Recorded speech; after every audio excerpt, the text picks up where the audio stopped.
Yeni ildə əylənməyə, sevinməyə daha çox ehtiyacı olanlar uşaqlardır desək yanılmarıq.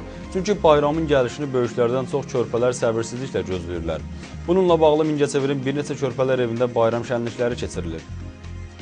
Mingəçevir şəhərində fəaliyyət göstərən 12 saylı sanatoriya tipli Şəfa Körpələr evində Dünya Azərbaycanlılarının Həmrəylik gününə və Yeni il bayramına həsr olunan ədəbi bədii tədbir keçirilib. Qarabağ şikəstəsinin sədaları altında səhnəyə gələn körpə fidanlar anaya, vətənə, torpağa, məktəbə və yeni ilə aid öyrəndikləri şeirləri söyləyiblər. Bağçanın müdiri çıxış edərək balaca fidanları bayram münasibəti ilə təbrik edib. Onlara ata-ana nəvazişi ilə böyüməyə arzu edib. Körpələri təbrik etmək üçün Şaxta baba və Qarqız səhnəyə təşrif buyurublar. Onların gəlişi alqışlarla qarşılanıb. Balaca dostlarını bayram münasibəti ilə təbrik edən Şaxta baba onlara hədiyyələr təqdim edib. Körpələrin nümayiş etdirdikləri kompozisiyalar, ifa etdikləri mahnılar və rəqslər şənliyi daha da rövnəqləndirib.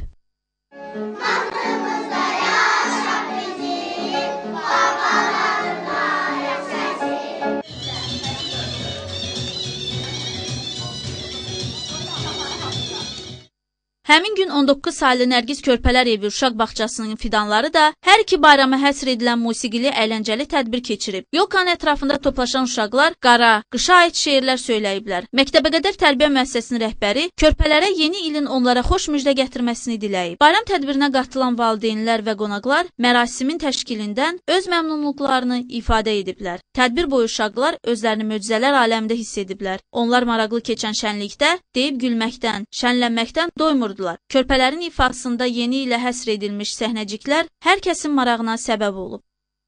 Qoyum ah baba, qəlbsəni eğilib, ötən illər tək, vətənimizi, sevindir bizi.